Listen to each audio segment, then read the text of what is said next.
Welcome to Virtuoso VR. This is an app that I have been involved with for a while. It started in SideQuest and it moved to App Lab, and now it's been officially released thanks to Fast Travel Games being a publisher for it. Just, by the way, I'm Silverfire VR, just Joshua. Welcome to my channel. Let me show you what Virtuoso VR is all about. First off, this is a brand new environment for it. That is in the release version. The original environment for Virtuoso looks like this. This is the default environment. These speakers and the floating particles are reactive to sound. So let me demonstrate that real quick by pulling out an instrument. You can see. So, and there's also a plane environment you can be in if you want no distractions. This also, I believe, is sound reactive. Maybe, or maybe not. Okay.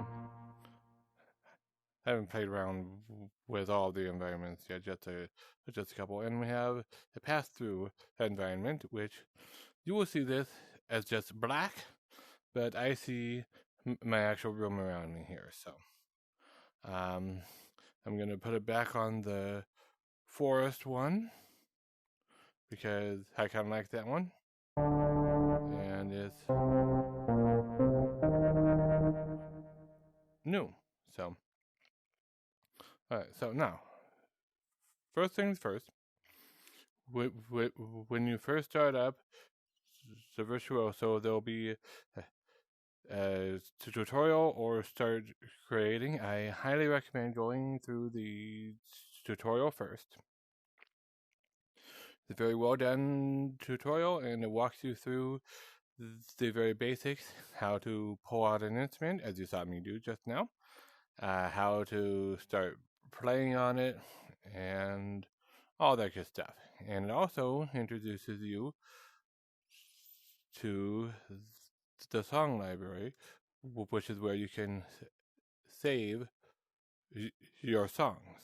And you can also make an account and then connect to the community song library, and you can download songs that other people have made. So if I wanted to do that, I could say download Coffee by Glitch Cloud, and then I can work with whatever he's got set up there. But I'll show you other stuff first. I don't know why that's switching on me. So, we'll deal with that in a little bit though. First of all, if you've gone through the tutorial, or if you have not yet because you were watching this and trying to decide if you want to buy, it's pretty easy. As it says here, press the Y button to open the menu, and you have to hold it open, because if you just press it, it goes like that. So you have to hold it open. And then you have the M pads, which are, it gives you a pair of drumsticks.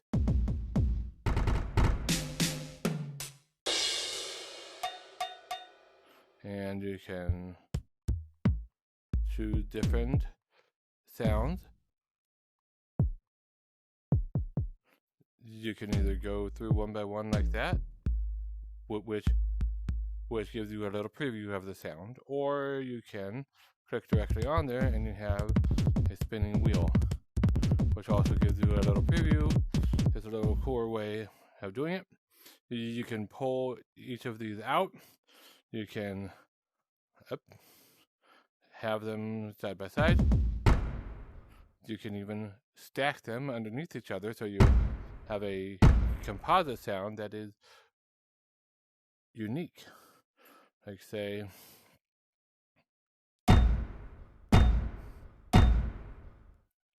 see? And these are also pressure sensitive, so hit them harder, make a louder sound, hit them quietly, they make a softer sound. If you decide you don't want them, you can either drag them back with the grip button, which is the same head you pulled them out with, and drop them back there, and they go away, or you can point at them and click and hold on delete with the trigger button. Either way works. So, alright, that's all well and good. Also have tempo sync. This lets you set a tempo so that this will only make a sound. See, I'm hitting it like twice as fast as the sound is coming out. That's because I've got it set to only play on quarter note at the beginning beat of a quarter note. So if I do it on 8th notes, I can do it on 16th notes, and on the second, and 1/12th note, which is an odd time signature, and 1/24th, or off, where I can play whatever I want. So, sync late hits is on by default when you turn on set tempo, as is a little metronome on your controllers, and it also vibrates the haptics in the controllers. You can change drumstick angle, drumstick length. You can, so that's the impads. So you can move it around wherever you want. And when you are ready to record, you'd hit looper. Again, you can move that wherever you want. Drag this out. So you say have the drums that you want to use right here, and then you'd hit start recording, and it's not going to actually record until you hit your first note. So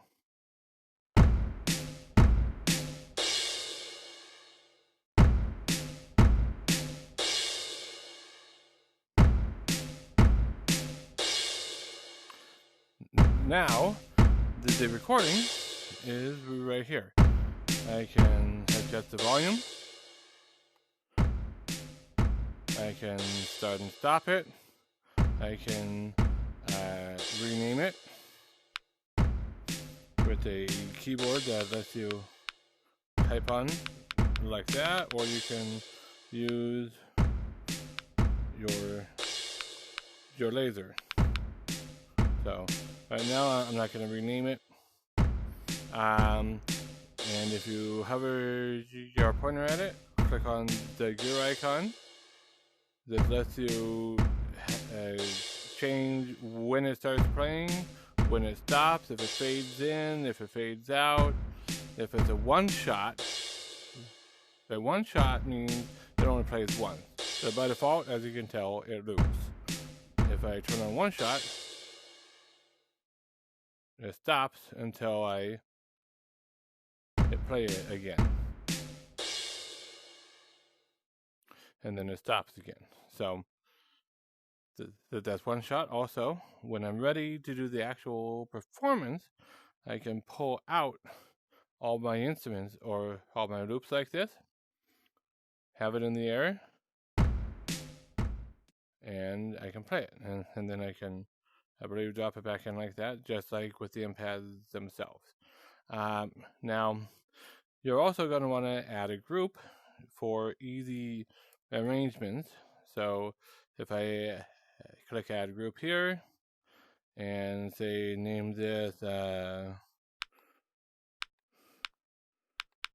rhythm, now all of the rhythm elements I can just drag over like that with the grip button. And let's say I want to grab or play another thing on top of it. Let's make it. There we go. So.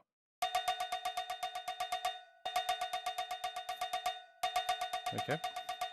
Now, if I turn this back on to not one shot,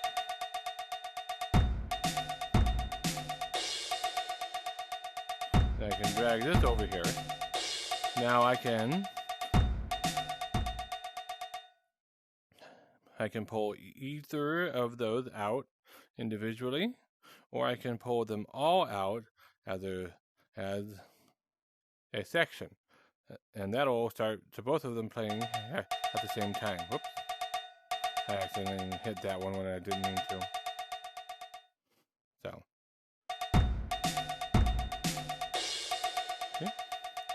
Play them both as a full section. So. And now that I've got that there, I can hide this. This stays here. This stays here. That stays here. Now let's pull out a more melodic instrument, like the board.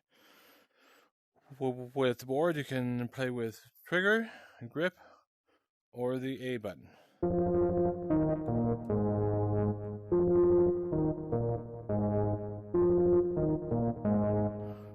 They all play the same notes. That they get different colors.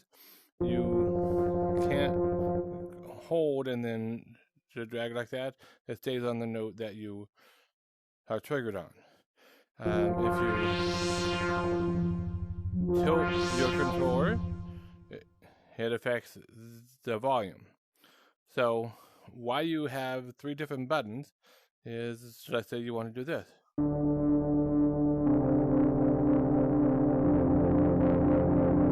Now I've got a chord. Or you can also do that here. Also, this is the full octave, and this is the same. So a full octave here, and then it jumps up to the next octave here, jumps up to the next octave here.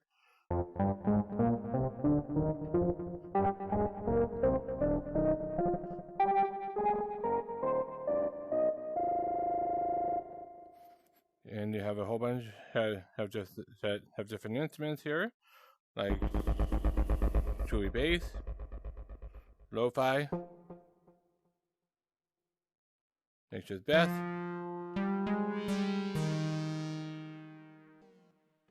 Canada Trip,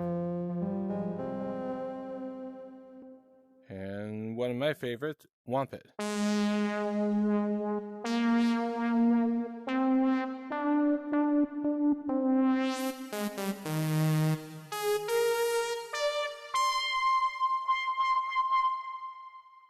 And again, you have the tempo sync, all the same options. You can change which octave, so currently our lowest one is here.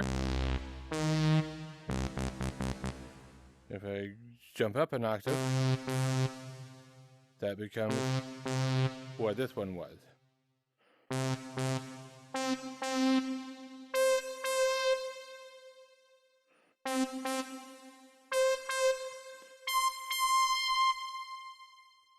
And you can pull up effects, turn on the arpeggiator, so you can arpeggiate any of the sounds on here. You can change the tempo, change how many octaves the arpeggiator goes through, change the pattern. So turn that off. You can also play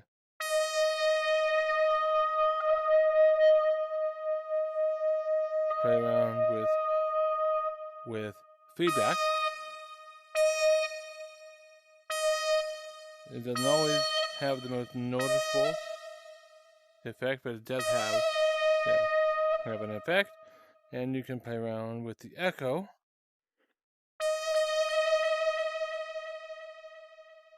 So you can change that on I believe all of the melodic instruments. So you can also open up the scale panel where you can change exactly what scale you want. And if you point at the note that you have, or have active in the scale, it shows you which one of these blocks plays that note. So this can help you learn which tones or which notes or what and whatnot. You can turn those on and off by just clicking on them. So if I wanted to make a different scale, it's as easy as that. So, and where it says reset to global, that would be right here under track settings. Scale is currently set to C minor, so you can set to a lot of different scales and modes. See, so and you can click randomize.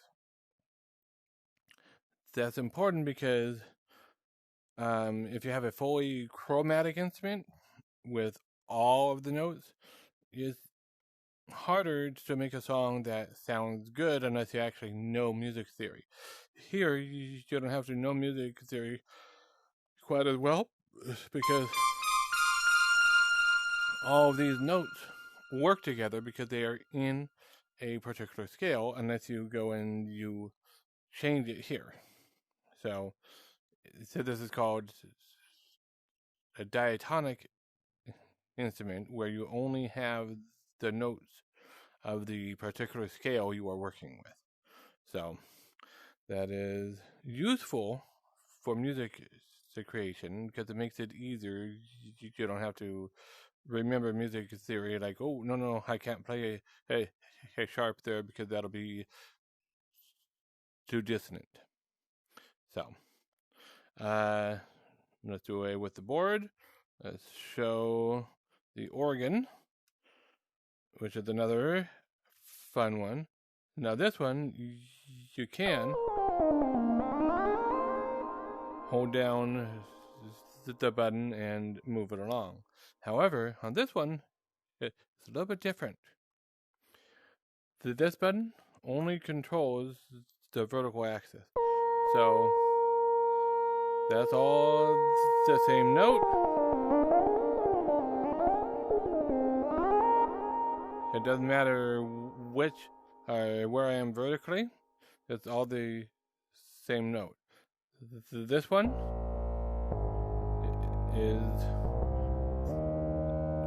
it changes vertically, but not horizontally and not on the z-axis.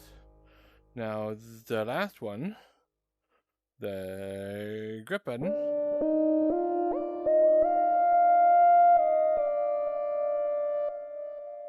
goes on the z-axis, but not on horizontal or vertical. So, and when you look at the scale panel for this instrument, each axis has its own scale. See, the depth axis, A or X button,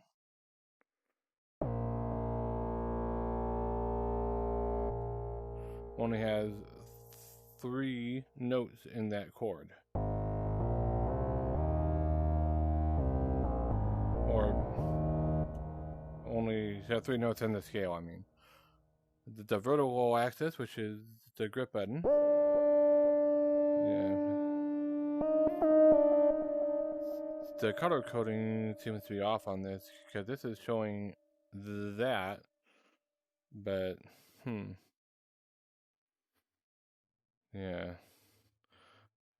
Color coding in that seems a little bit off because this is indicating the blue axis, or the grip button axis, and this is the A button axis. See?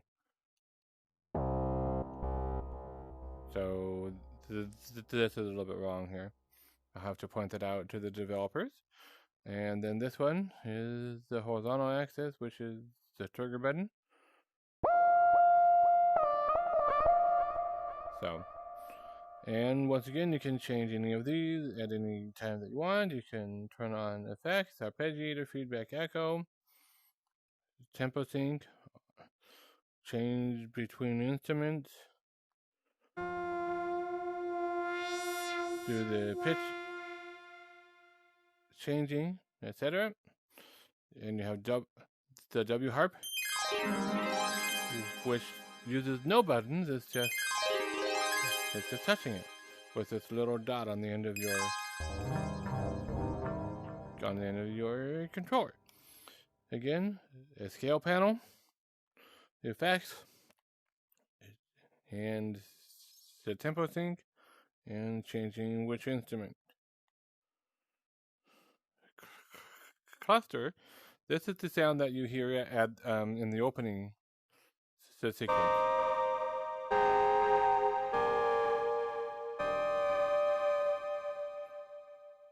This plays basically a chord. So, and it's only got the horizontal axis. See? So, you can, once again, effects, tempo sync, change instruments, change octave, change pitch. So this one is a fun one, but it's hard to get right. This is the Waveman. It's kind of like the theremin.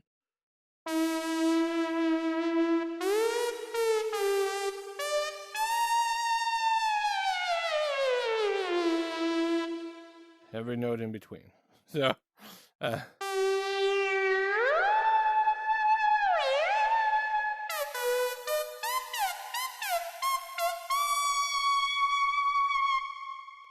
you can change the instrument, you can change the effects, arpeggiator, tempo sync, which I don't think it really does anything in this one.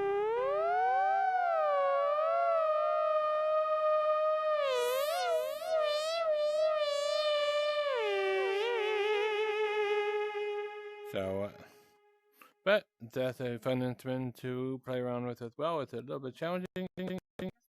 You have the microphone, which it applies a little reverb when you are using it so that you know you are using it.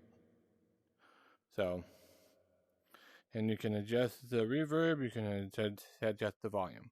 So, now that we've got all that, let's do a quick, let's do cluster, a recording with the cluster.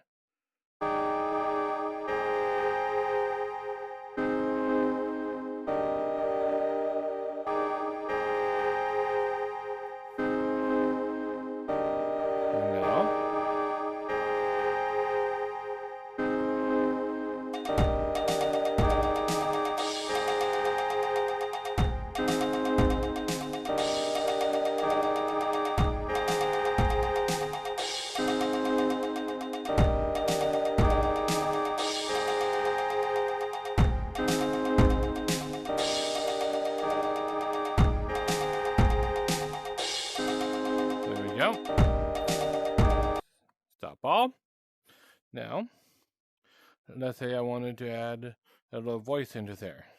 Bring up the mic, start recording, and now as soon as I start talking while I'm holding it, it'll start recording. So, welcome to the Virtuoso. Welcome to the Virtuoso. Welcome to the Virtuoso. Welcome to the Virtuoso. Welcome to the Virtuoso. Welcome to the Virtuoso. Welcome to the Virtuoso. Welcome to the Virtuoso.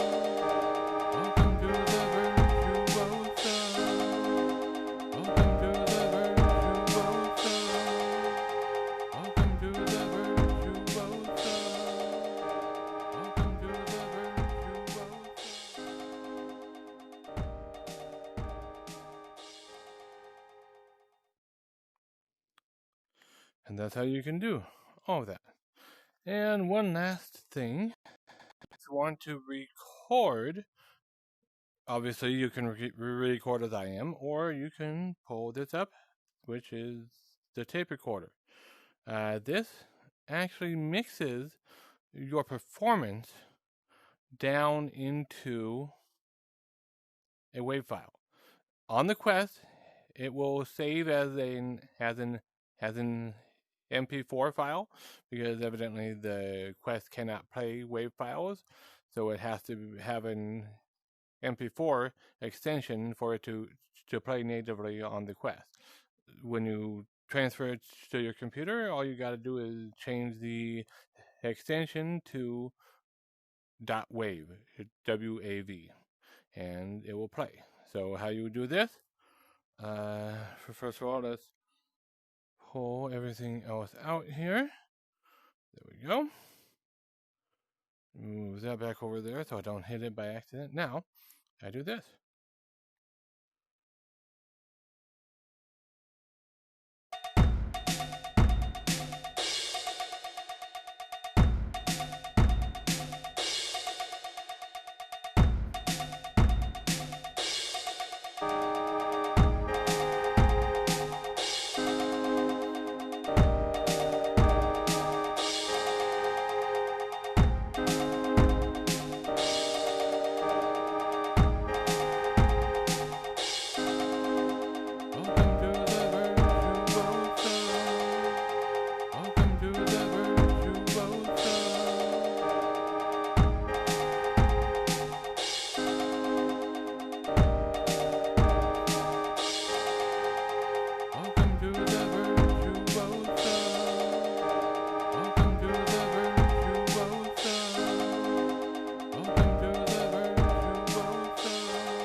And it is now recorded.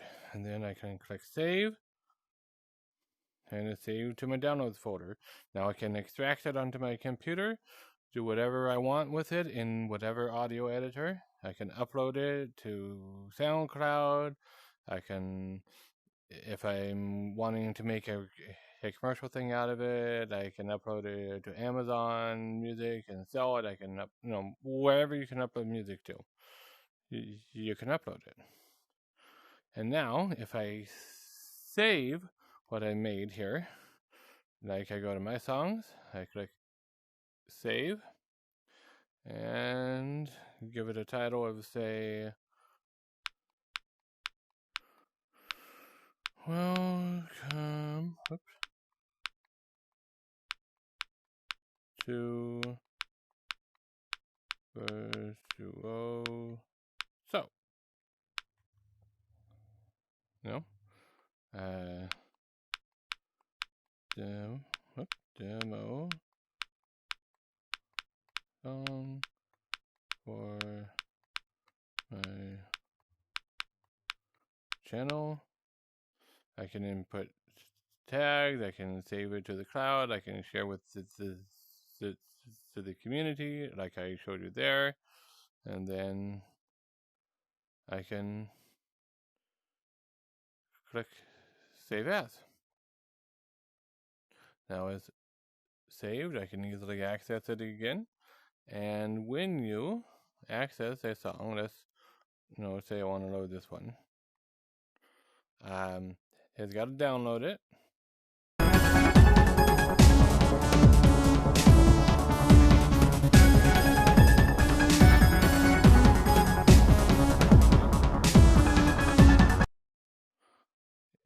It has got all of the loops he recorded, and now I can remix it however I want. I can turn individual drums on or off. I can trigger them at different times than he might have done it, and the drumsticks changed such as the settings he had. Everything is arranged how he had it. So that's how you you can upload your songs, you can download other songs, and it's just all the loops, and you can remix and make your own songs out of loops other people made. So this video ran a little bit longer than I intended it to, but I covered a lot of ground. I think. I highly recommend checking out all of the track settings. You can manually set beat per minute. You can have so by default it is set by the first track set that you make. So if you record an M-pad and you're going like, it will probably record at a very high beat per minute. Or you can set it here. You can use the haptic metronome, change what scale.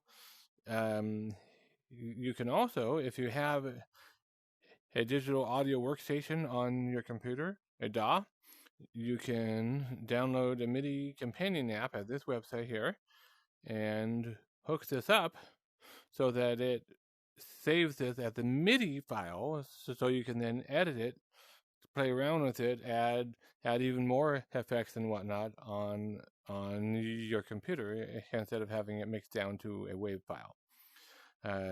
Global volume, dim laser, all that. Tutorials if you want to watch any. Credits. And there you have it. Thank you for watching.